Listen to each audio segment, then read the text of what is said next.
High in the rolling hills, there was a small village, peaceful, quiet, but the hills around it were tired and bare. Stone houses leaned toward each other, their roofs glowing in the morning sun. Narrow streets wound between dusty walls, and the village seemed to hold its breath, waiting for something to come alive. Every morning, one man walked through the village. His name was Eli Romano, old, patient, carrying a sack on his back. Nobody knew why he climbed the hills day after day. "There goes the old fool again," the villagers whispered. "He's planting trees where nothing grows." Eli only smiled, keeping his eyes on the horizon. Beyond the village, the hills were dry and cracked. No tree, no bird, no shade. And yet Eli climbed, step by step, carrying hope in his hands. He knelt in the hard soil, digging with his hands, a small sapling, one tree at a time, each planted with care, as if he were speaking to the future. Years passed, seasons changed, rain fell, summers burned. Eli grew older, his hair turned white, but still he planted. And slowly, the hills began to change.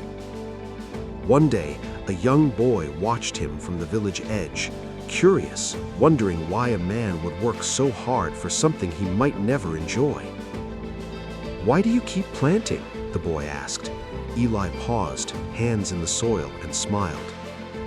"Because someone once planted for me," he said.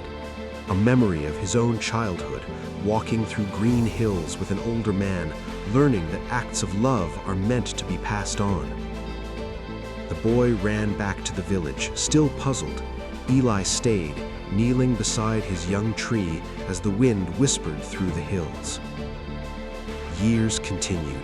Eli's steps grew slower, his hands shook, but he never stopped. Saplings became young trees, the village changed, and slowly life returned to the hills. Then a terrible drought came.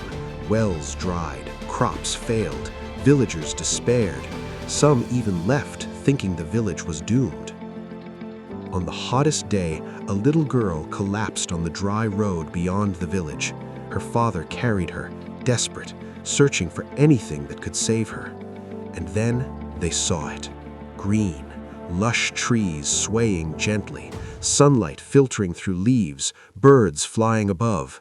The hills were alive again. Villagers rested under the cool shade of the trees.